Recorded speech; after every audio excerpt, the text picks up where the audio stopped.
You cannot keep us around. We already broke the rules. Can y'all hear me okay? Yeah. Hello. What's up? Look at everybody. It's so nice to see you all. Like Alexis said, my name is Mishy. Many know me as the butterfly poet. Just because butterflies are just uplifting, motivational, transformational.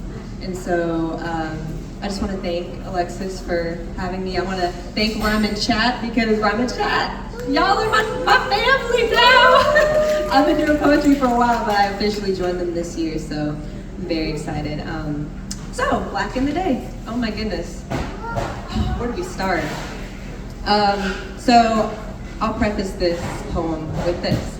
I grew up, maybe you can't tell by looking at me, but I'm half Asian and I'm half African American. But I grew up with my stepdad, who was white, and my mom, who was Filipino.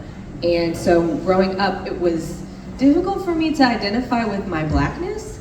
Like, I was kind of like, am I black enough for people? Am I more Asian? I feel kind of like I'm white. Like, I don't even know where I am on the scale and on the spectrum. Clearly, I look black, but like, do I feel like that? And so, the poems that I'm going to read tonight actually are inspired by artists here in Chattanooga, and this one is inspired by The Souls of Free Folk, which was written by Josiah Golson, another poet here, and he's not here. I wish he was, but if you hear me, or if you see this video, thank you, Josiah, for your love and your just portrayal of freedom that sparked this poem for me.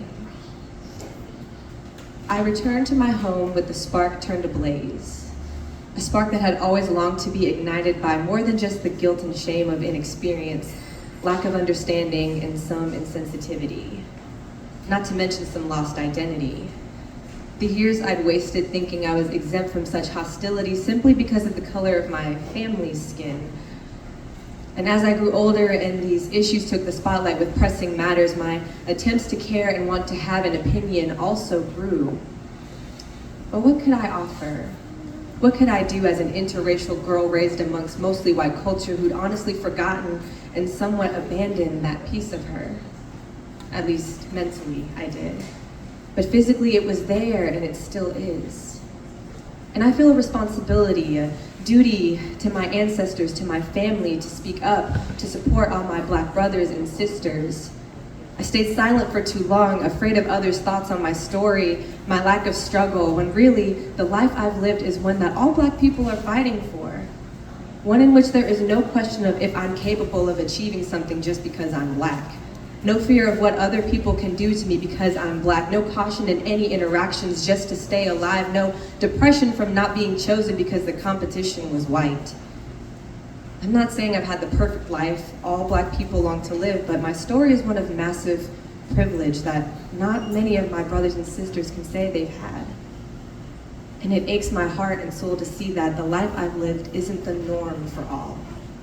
And with this flame, I long to speak life and love and care to my Black brothers and sisters, to firmly stand beside them as they continue to fight for equality, to proudly be aware of my own Black heritage, to embrace it with all that I am, to remind each and every one of them that yes, your lives do matter and you are kings and queens. You are capable of accomplishing anything and becoming anyone you want to be because your dreams aren't defined by the color of your skin. No. Yes, claim your heritage proudly and remember those other things. They come from within. Yeah. See, we got the snaps. We got it right the second time. That's all that matters. Yes, yes.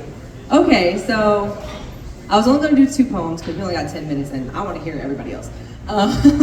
So my last poem, I keep going back and forth. I flip-flop.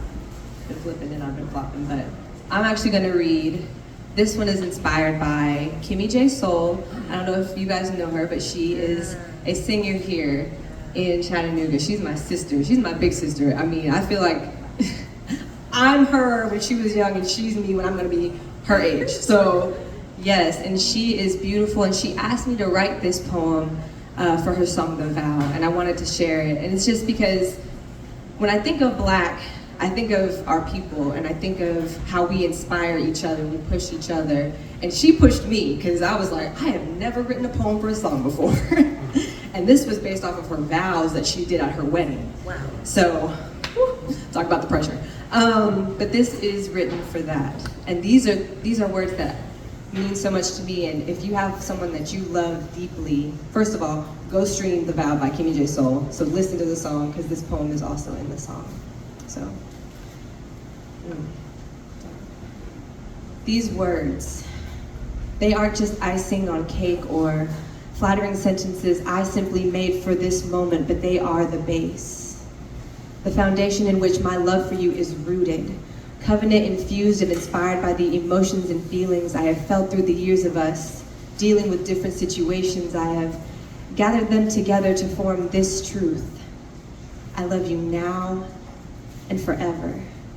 And although storms may make their way through, daring to tear us apart, and we may grow weary of one another at times because we are not perfect, my heart is set on you. Yes, we are two individuals, two whole persons with our own uniqueness, our own personalities and differences, but when it comes to this love, it takes both our efforts. We are surely in this together. Through these lyrics, I allow you all access to this heart of mine, trusting you'll do the same with me. Yes, this is my vow to you. Thank you, guys. Yeah. Oh.